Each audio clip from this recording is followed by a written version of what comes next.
10 de junho, quarta-feira, do ano de 2026, depois do cara lá de cima. Por favor, aliás, tô nem. Não é se vai ter julgamento, vai ter pensamento, tem um monte de situação, mas a vida é a vida. E não é por causa disso, não. É mais pra deixar registrado. É o seguinte, antes de eu ter um certo hábito, né, de vez em quando, pra poder me anestesiar quando algumas coisas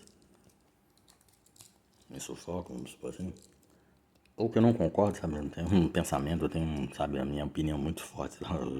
E sou taurino raiz, então bicho não arredo o pé, sou teimoso, pá. Dou um boi pra entrar numa briga, mas eu pego a fazenda inteira com a porteira fechada e tudo dentro, pra não sair. Então é mais pra deixar registrado. Antes disso, eu quero deixar bem claro que eu trabalhei sempre, desde quando eu era novo, sabe? E sempre tive o exemplo do meu pai e da minha mãe. Meu pai, quando eu era criança, meu pai me levava ao trabalho dele, quando eu era criança, sabe? E lá ele me apresentava os amigos dele, ele me apresentava o trabalho dele, ele me falava, vai lá atender o cliente, tá? Aí ele não ganhava gorjeta. E, tipo, então trabalhar pra mim nunca foi algo cansativo, nunca foi uma guerra, nunca foi uma luta, nunca foi algo ruim. Eu sempre vi, porque meu pai me ensinou desde criança. Vai lá, atende o cliente, vai ganhar gorjeta. Então eu atendi o cliente, ficava o dia inteiro lá, meu pai. E ele me apresentava os amigos dele, né? Eu escutava as conversas de adulto. E uma coisa que eu não esqueço, minha mãe fazia marmita todo dia pro meu pai mesmo. E na hora do almoço, meu pai me levava lá no cantinho de serviço dele, ele dividia a marmita dele comigo. E quando tinha um pedacinho de frango, alguma coisa assim, meu pai deixava o meu pedaço pra mim. Então não esqueço disso. Não esqueço. Meu pai me ensinou a trabalhar. Ia trabalhar com orgulho, com felicidade e agradecendo. Por ter dinheiro pra pagar os boletos. E depois fazer mais conta e depois ter dinheiro pra pagar os boletos. Sabe? E a minha mãe sempre me ensinou. A minha mãe, ela tem espírito empreendedor, sabe? Ela sempre me ensinou, meu filho, enquanto estiver pingando, ainda não passa a ser, então não deixa secar. Pinga, mas não seca. Lá no fundo ela estava me ensinando a investir. Por isso eu trabalhei mais de 22 anos numa empresa, meu primeiro emprego. Naquela época eu era estagiário, mas não aprendi não. Ó, esses direitos aí que esse povo aí tudo tem, FGTS. Eu trabalhava o dia inteirinho, de noite a gente tinha que ir pra escola. Não tem nem tempo de contribuição, entra na carteira. E lá fui galgando, até chegar uma posição. Bicho, a empresa que eu trabalhei, lá eu voei pela primeira vez de avião na janela, velho. Eu não esqueço disso, não esqueço. E eu lembro também daquela época, tipo, porra, tem mais, tipo, passei dos 40. Tipo, era meio que o orgulho também, naquela época era voar de avião, porra, caramba. Aí eu lembro direitinho, só fechar o olho, eu lembro direitinho lá dentro do avião. Então, tá, eu agradeço isso aí ao cara lá de cima, né? E caprichou. Enfim, trabalhei 22 anos. Então não tinha meu salário, ganhava, sabe? Eu gastava um pouquinho também, mas eu guardava o dinheiro. Sempre guardei. Taurino raiz, sabe? Oxe, dinheiro meu companheiro, meu amigo. Ah, sorte, então caminho junto comigo. Não tem problema com isso. E trabalhar não é. Não, trabalhar é massa. Olha, e junto com a minha família eu comprei um lote no estado do Espírito Santo. O município é Serra e o bairro é o bairro nome Jardim Carabina. Eu comprei lá no. Tá? E com a ajuda dos meus pais, não tinha nem muro, era cheio de cerca. Com a ajuda dos meus pais, eu fui colocando muro. Você sabe, brita por brita naquele lugar. Na época começaram a fazer, porque as ruas era tudo de terra, então começaram a asfaltar, a fazer rede de saneamento e tudo mais. E nossa, que foi de caminhão pra poder colocar a terra pra nivelar, sabe? Então foi nisso, né? E construindo com a ajuda do meu pai e da minha mãe, sabe? Meu pai ficava lá como ajudante o dia inteirinho, a minha mãe ficava cozinhando pro pedreiro trabalhar, pro meu pai. Tá? E eu sempre paguei todo mundo, inclusive meu pai. Todo mundo. Cara, tudo nisso, sabe? Eu trabalhando, minha mãe e meu pai ali. E eu não dei pernada nenhum, senhor, ninguém. Quando o tempo passou, a prefeitura da Serra, lugar de infeliz, ela me concedeu a escritura, se eu não me engano, das terras do Império, Princesa Isabel. Eu tenho escritura de lugar. Eu recebi em mãos, lá no CRAS do Jardim Carapina, da própria mão do prefeito da época, Aldifas Barcelos. Eu não sei se ainda você tem registro no cartório. Eu acho que é bom que o cartório tenha o registro, sabe? Até porque a gente paga por esse serviço. Seria um... Pô... Nossa... Eu ia dizer, pô, cartório. Eu falei, mas de cartório é esse que recebe pra fazer tanta coisa e na hora que o cartório tem que ser cartório, o cartório não é cartório. Então eu acho que o cartório que registra as coisas, o cartório tem que ser cartório. Né? Então, eu não sei pra que a gente paga tanta coisa. Continuando. Eu recebi da mão do prefeito da época, Aldifas Barcelos. Lá na creche, lá do bairro Jardim Carpino, teve até um evento. Não só eu, outras pessoas. Então eu tenho a escritura do lado. Tá no meu nome. Adriano Barbosa Trindade. Aí. Lembrando também, tem uma lei que devia proteger, mas depois a gente vai falar disso. Eu já fui assaltado pela polícia, muito respeitado pelo tráfico. Hoje em dia eu digo que o tráfico tá valendo pau, né? Os antigos equivaliam, tá bom? E, bom, por causa disso, um vapor. Um moleque, que nem é homem. Um moleque. Resolveu se aproveitar, sabe o que ele falou? Que ele nunca viu um cara que fuma. Ter casa pra morar, ter aluguel, não trabalhar. Ele ficou o dia inteiro à toa comprando droga. Sabe por quê? Porque nesse tempo que eu trabalhei, eu investi. Fiz 6 casas. Inclusive morei em uma delas com o meu ex, 16, 17 anos. Isso mesmo. Meu ex, meu parceiro, homem. Porque eu sou viado. 16, 17 anos de casamento. Morando junto, tá? Não é esse casamento. Conheceu hoje no aplicativo, amanhã tá namorando.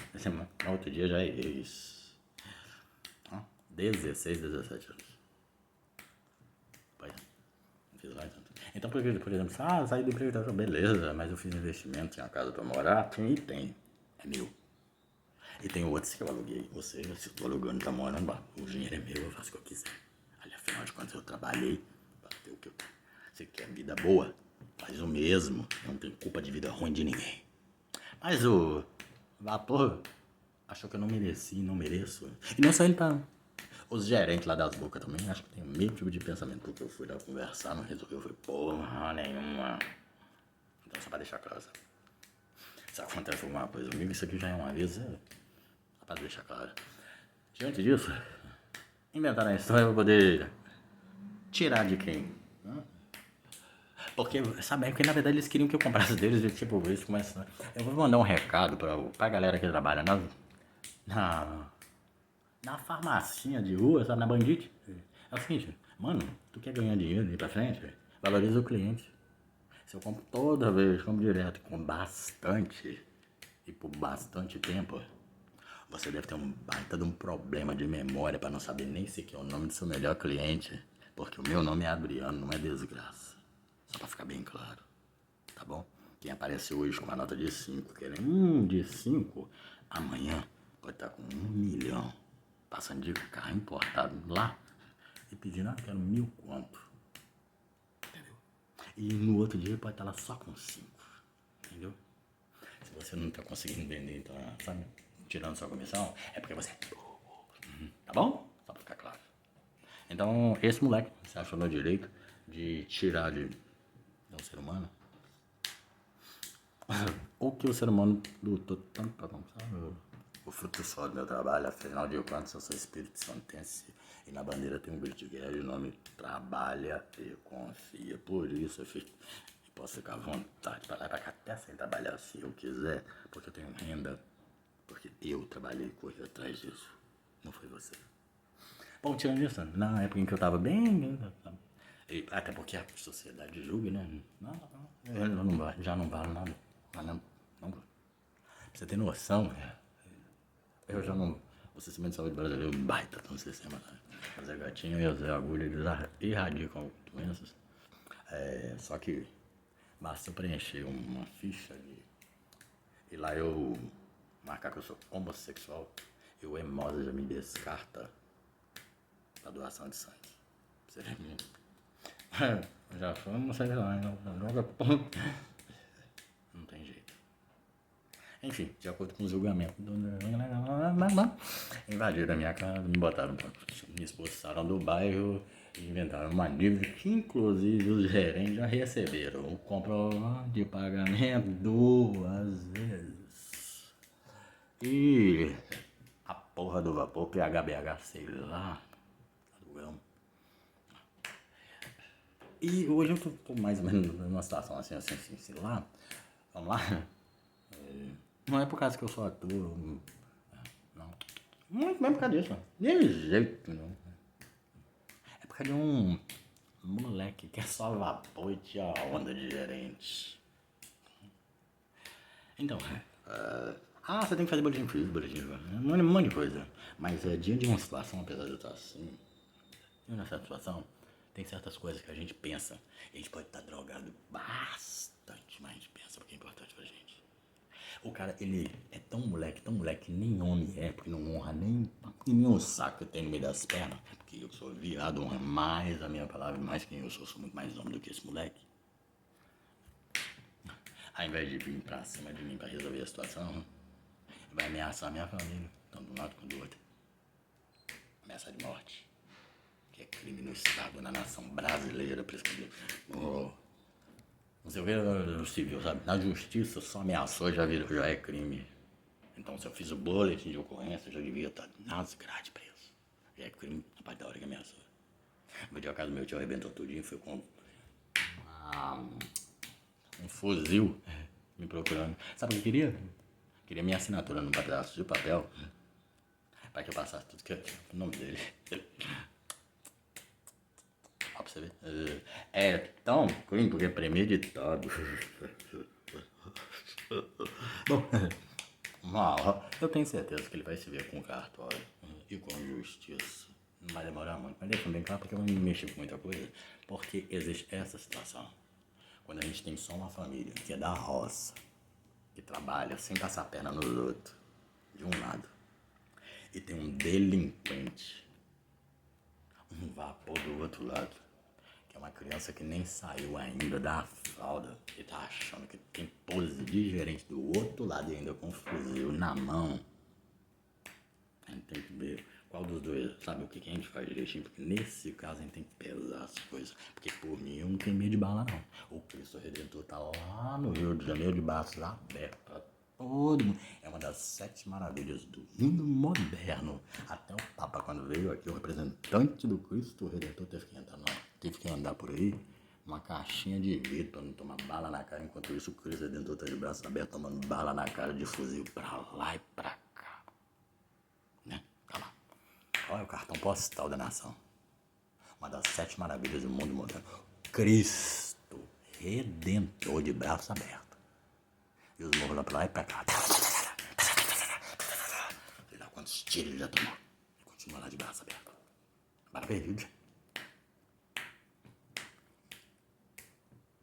Bala perdida. Na cara de Cristo Redentor. Isso é tão certo que até o Papa representante de Cristo andou na caixinha de vidro pra não levar bala na cara. E o Papa, quando veio, ele chegou aqui, pisou na América, pisou na nação brasileira, assim que desceu do avião, ele beijou o chão do Estado da nação brasileira. Ele beijou o chão. Olha a diferença.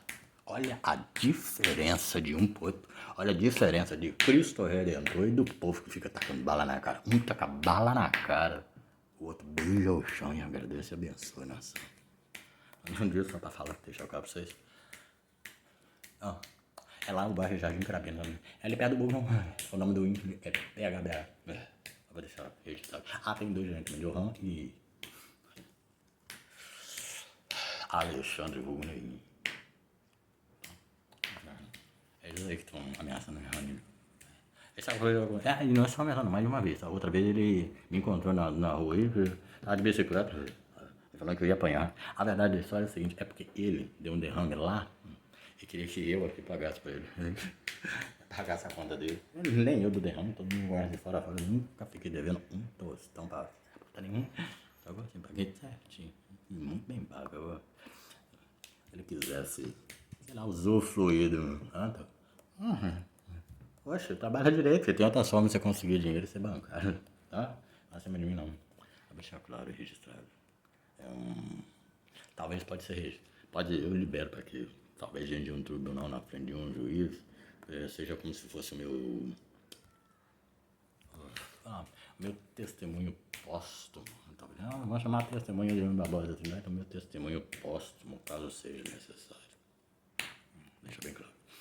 E a questão, a questão também envolve outras questões. Preconceito, sabe? Julgamento, sabe? A gente achar que só a nossa opinião conta, a opinião do outro não conta. Tá? Lembrando que o café, em alguns lugares até hoje, é considerado droga. O café também já foi considerado droga. Mas depois que passou, ou seja, droga é uma substância, um material, uma fruta ilícita. Porém, depois que passou a movimentar a economia, aquilo que era ilícito passou a ser lícito. Sacou? Então, aliás, uma questão que eu queria deixar aí pra galera que fala e sabe de justiça. Tem uma planta, olha bem, uma árvore, uma planta, é uma semente, é natural. A natureza produz, veio, nasce na natureza, sabe? Tem algum lugar, outro lugar, tipo, vamos lá, o café. O café já tem uma planta, tem um fruto, né? Laranja, tudo mais, tudo isso é uma semente, né? Tem uma planta, ela tem umas 5 folhinhas, sabe? A galera, de vez em quando, fuma ela como se fosse fuma, alguma coisa assim. Ela dá uma leveza. E eu sei que tem uma lei que diz assim que se te encontrarem uma determinada quantidade dessa verdinha, você é enquadrado em algumas coisas, tipo assim, se você estiver portando uma certa quantidade de folhas dessa erva, sabe, dessa planta. Então, tipo, se você estiver fazendo alguma coisa com aquilo, sabe? Tipo, então, nesse sentido, se eu for pego com ela, um certo limite, eu sou enquadrado em alguns lugares que colocam assim, tráfico internacional, um peso do caramba. Ela fala o seguinte, e se do nada, sei lá, um passarinho lá, sabe, uma abelha, quando for, de repente a semente fica agarrada no pólen dos pés da abelha, no passarinho, aí vem pra cá, cai no chão e, bom, o natural de tudo aquilo que é natural, que nasce, planta, sabe?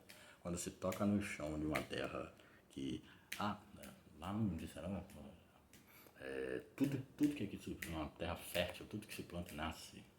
Tem até uma carta lá pro rei, falando da qualidade da terra brasileira de ser um solo fértil. Então, a sementinha da planta lá, eu achei meio ruana, uma parada. Eu sei que o Bob Marley é representante dela. Então, se cair uma semente dessa planta no solo fértil, eu creio que ela nasce.